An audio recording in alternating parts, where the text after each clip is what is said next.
কুনতুম খায়রা উম্মাতিন উখরিজাত লিন-নাস তা'মুরুনা বিল মা'রুফি ওয়া তানহাউনা আনিল মুনকার। শহীদে কাফেলা প্রাণপ্রিয় সংগঠন বাংলাদেশ ইসলামী ছাত্র শিবির সিলেট জেলা পূর্ব শাখা কর্তৃক আয়োজিত যারা কোরআনকে ধারণ করেছেন, কোরআনের হাফেজ, তাদের সংবর্ধনা অনুষ্ঠানে উপস্থিত রয়েছেন সিলেট জেলা পূর্বের সম্মানিত সভাপতি, সেক্রেটারি, অন্যান্য দায়িত্বশীলবৃন্দ এবং হাফেজে কোরআন ভাইয়েরা। আসসালামু আলাইকুম ওয়া রাহমাতুল্লাহ। আল্লাহর দরবারে শুকরিয়া আদায় করছি, আল্লাহ তাআলা আপনাদের মতো মানুষদের সাথে সাক্ষাৎ হওয়ার সুযোগ দান করেছেন, এজন্য আল্লাহর দরবারে শুকরিয়া আদায় করছি আলহামদুলিল্লাহ। যে দিবসকে কেন্দ্র করে আজকে মূলত আমরা আজকের সংবর্ধনা আয়োজন করেছি, কোরআন দিবসকে কেন্দ্র করে। আল্লাহ যেন কোরআন দিবসে সে শহীদ ভাইদেরকেও শাহাদাতের সর্বোচ্চ মর্যাদা দান করেন, আল্লাহুম্মা আমিন। প্রিয় ভাইরা, কোরআনকে ধারণ করে আমাদের নবী পর্যন্ত আহত হয়েছিলেন। এই কোরআন আমাদের কাছে আছে। এই কোরআনকে যে জাতিই ধরেছে সে জাতি পৃথিবীর শ্রেষ্ঠ জাতিতে রূপান্তরিত হয়েছে। একটা সময় মুসলমানরা এই কোরআনকে ধরেছিল। আল্লাহ রাসূল সাল্লাল্লাহু আলাইহি ওয়াসাল্লামের নেতৃত্বে মাত্র একটা কিতাব নিয়ে মুসলমানরা পুরো পৃথিবীকে পরিবর্তন করে দিয়েছিল। প্রিয় ভাইরা, this is the miracle of Quran. কিন্তু আমরা কোরআন থেকে অনেক বেশি দূরে সরে আছি। আমাদের কাছ থেকে কোরআন ছিনিয়ে নেওয়ার জন্য তারা অনেক ধরনের চক্রান্ত করেছে। ব্রিটিশরা যখন আমাদেরকে শাসন করা শুরু করেছিল তখন তারা বারবার চেষ্টা করেছিল কোরআনকে আমাদের হাত থেকে ছিনায় নেওয়ার জন্য। এই জায়গায় পুরো উপমহাদেশে উইলিয়াম হান্টারকে আপনারা চিনেন, যে পুরো উপমহাদেশ ব্যাপী সে ঘুরে বেড়াইছে। ঘুরে বেড়ানোর পরে সে বিভিন্ন রকমের গবেষণা করেছে, গবেষণা করে দেখার চেষ্টা করেছে যে মুসলমানদের এই শক্তিটা কোথায়। তাদেরকে আমরা বারবার দমন করি, তারা আবারও জেগে উঠে। তাদেরকে আমরা পলাশিতে হারাই, তারা বক্সারে আবারও আমাদের বিরুদ্ধে যুদ্ধ করে। তাদেরকে আমরা বালাকোটে হারাই, তারা আবার তিতুমিরের বাঁশের কেল্লা তৈরি করে। বাঁশের কেল্লায় তাদেরকে আমরা হারাই, তারা আবারও সিপাহী বিদ্রোহের মতো ঘটনা ঘটায়। কি তাদের ঘটনা, কি তাদের শক্তি? We have to find it, we have to figure out it, যে তারা আসলে কি দিয়ে আমাদের বিরুদ্ধে বারবার যুদ্ধ করতেছে। এরকম দীর্ঘ গবেষণার পরে তারা একটা গবেষণাপত্র পাঠাইছিল ব্রিটেনে। এটাতে তারা একটা কারণ উল্লেখ করছিল বিশেষভাবে। অনেকগুলো কারণ ছিল, একটা কারণ তারা বিশেষভাবে উল্লেখ করেছে। তারা বলেছে যে so long as the Muslim have the Quran we shall be unable to dominate them, we should either take it from them or give up their love from it. তারা বলেছিল যে আমাদেরকে দুইটা কাজ করতে হবে, ঠিক আছে? আমরা তাদেরকে শাসন করতে পারবো, আমাদেরকে দুইটা কাজ করতে হবে। হয় কোরআনকে তাদের কাছ থেকে ছিনাই নিতে হবে, অথবা কোরআনের প্রতি তাদের যে ভালোবাসা আছে এটাকে কমাই দিতে হবে। প্রিয় হাফেজে কোরআন ভাইয়েরা, আমাদের কাছ থেকে কোরআন ছিনাই নিতে পারছে, কিন্তু কোরআনের প্রতি আমাদের সোসাইটিতে যে ভালোবাসা থাকা দরকার এটা কমাই দিতে পারছে না। কোরআনের আমাদের যে নলেজ থাকা দরকার, কোরআনের যে গভীর নলেজ থাকা দরকার, এই নলেজ থেকে আমাদেরকে পিছাই দিয়েছে না। কোরআন কেন্দ্রিক যে আমাদের সোসাইটি ছিল, যে সোসাইটি পৃথিবীর নেতৃত্ব দিয়েছিল, ঠিক আছে? ওই সময় যদি আপনি দেখেন মুসলমান সুলতানি আমলে ওই সময় বাংলাদেশের মানুষের যদি পার ক্যাপিটা ইনকাম নির্ধারণ করা হতো, দেখা যেত বাংলাদেশ পৃথিবীর সর্বোচ্চ দেশগুলোর মধ্যে একটা, সবচেয়ে ভালো যারা করতো তাদের মধ্যে একটা। ওই সময় টাকায় অনেক অনেক কিছু পাওয়া যেত। শায়েস্তা খানের আমল আপনারা জানেন, ঠিক আছে? কারণ আমাদের চমৎকার একটা শিক্ষা ব্যবস্থা ছিল, যে শিক্ষা ব্যবস্থায় কোরআন বাধ্যতামূলক ছিল। আমরা কয়েকটি ভাষা শিখতে পারতাম আমাদের ছোটবেলা থেকে।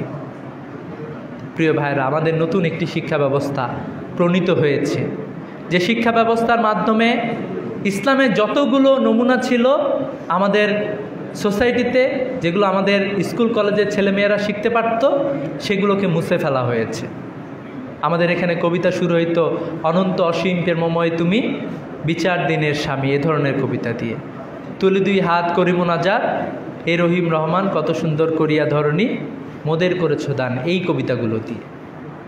এখন এই কবিতাগুলো পাঠ্যপুস্তক থেকে সরিয়ে দেওয়া হয়েছে। একসময় আমাদের পাঠ্যপুস্তকে ছিল ওমর ফারুক কবিতা, যে ওমর ফারুকের পুরো জীবন কাজী নজরুল তার একটা কবিতায় নিয়ে চলে এসেছেন। ওমর ফারুক জেরুজালেম জয় করতে যাচ্ছেন, একটা মাত্র উট এবং একটা মাত্র ভৃত্যকে নিয়ে। কিছু দূর যাওয়ার পরে যখন দেখা গেল যে ভৃত্য উটের রশি টানতেছিলেন, ওমর উটের পিঠ থেকে নেমে গেলেন, বললেন যে এবার তুমি উটের উপরে উঠো, আমি এবার টানবো। ভৃত্য বলল যে না, এটা তো হইতে পারে না, আপনি তো খলিফাতুল মুসলিমিন, অর্ধজাহানের শাসক, এটা কিভাবে হয় যে আপনি উটের রশি ধরে টানবেন? ওমর রাদিয়াল্লাহু আনহু বললেন যে আমিও তো মানুষ, তুমিও তো মানুষ।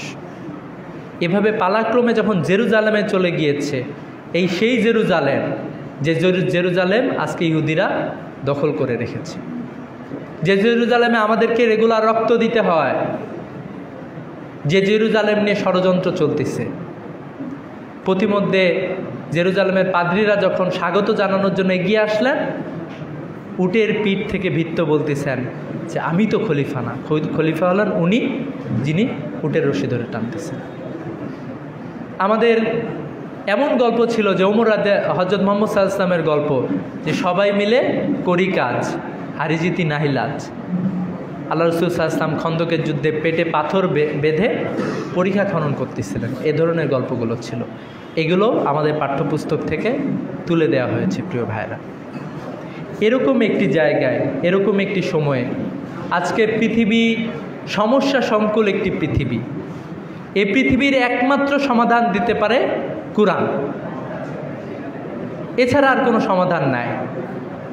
মানুষ যদি কোরআনকে ধারণ করতে পারে, এটাই হতে পারে পৃথিবীর নতুন নতুন সমস্যার সবচেয়ে বড় সমাধান। প্রিয় ভাইরা, আল্লাহ তাআলা আপনাকে অনেক বেশি সৌভাগ্যবান করেছে, আপনি কোরআনের হাফেজ হয়েছেন। কিন্তু দুর্ভাগ্যের বিষয় হচ্ছে যে সমস্ত হাফেজরাই সমান রোল প্লে করতে পারতেছে না। আপনাকে আল্লাহ তাআলা অনেক মেধা দিয়েছে বলেই আপনি হাফেজ হয়েছেন। যারা হাফেজে কোরআন হয় তাদের মেধার অনেকগুলো গুরুত্বপূর্ণ ব্যাপার থাকে, কম মেধাবী কেউ হাফেজ হতে পারে না। এই জন্য আপনাদেরকেই চেষ্টা করতে হবে, আপনাদেরকে এই সোসাইটিতে ইন হইতে হবে, এই সোসাইটির নেতৃত্ব গ্রহণ করতে হবে, আপনাদের জ্ঞানের মাধ্যমে, আপনাদের যোগ্যতার মাধ্যমে, আপনাদের কর্মের মাধ্যমে। তো এই জন্য আমি আপনাদেরকে এই জায়গাটাতে আপনাদেরকে একটু চমৎকারভাবে ফিরে আসার জন্য আহ্বান জানাবো, যে আসেন আমরা নিজেদেরকে বুঝি, নিজেদেরকে চিনি। মুসলমানরা একটা কোরআন কেন্দ্রিক পৃথিবীকে প্রায় 1400 বছর শাসন করেছে। একটা কোরআন দিয়ে মূলত মুসলমানদের যাত্রা হয়েছিল, মুসলমানদের হাতে আর কোনো কিতাব ছিল না। এই কোরআনকে কেন্দ্র করে অসংখ্য কিতাব মুসলমানরা রচনা করেছে পুরো পৃথিবীতে। যারা ইসলামের কথা বলে আন্দোলন করে, তাদের সবার ইচ্ছা থাকে, আকাঙ্ক্ষা থাকে যে ইসলামের জন্য তারা জীবনটাকে বিলায় দিবে। আমাদের সবার এই আশা আছে না? ইনশাআল্লাহ আমাদের এই আশা আছে। ইসলামী ছাত্র শিবির হচ্ছে সেই সৌভাগ্যবান সংগঠন, এই বাংলার মাটিতে যারা কোরআনের জন্য জীবন দিয়েছে। আলহামদুলিল্লাহ, আপনারা ভাইয়ের কাছ থেকে কথা শুনেছেন, কলকাতার হাইকোর্টে কোরআনকে বাজেয়াপ্ত করার রায় নিয়ে আসার চেষ্টা করা হয়েছিল। এরকম একটি সময়ে শিবিরের ছোট্ট কর্মীরা একটা আয়োজন সম্পন্ন করেছিল চাঁপাইনবাবগঞ্জের সে ময়দানে, ঈদগাহ মাঠে।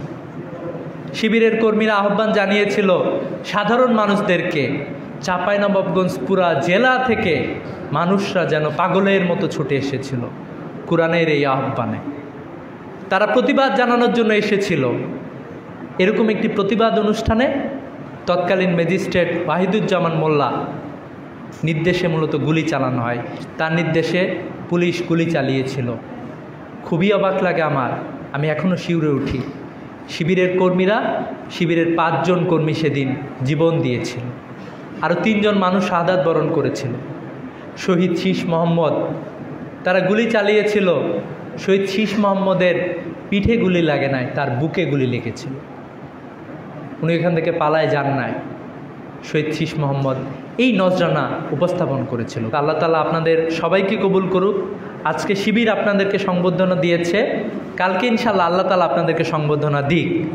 কাল কিয়ামতের ময়দানে যেমনটা আমরা হাদিসে দেখতে পাই, ঠিক আছে, আপনাদের পিতামাতার মাথায় মুকুট থাকবে, উজ্জ্বল একটি মুকুট থাকবে। সুবহানাল্লাহ। আল্লাহ তাআলা আপনাদেরকে সেই মর্যাদায় সমাসীন করুক, এ প্রত্যাশা রেখেই শেষ করছি। আপনাদের নিকট দোয়া চাচ্ছি আর আপনাদের জন্য অনেক দোয়া করছি। আসসালামু আলাইকুম ওয়া রাহমাতুল্লাহি ওয়া বারাকাতুহু।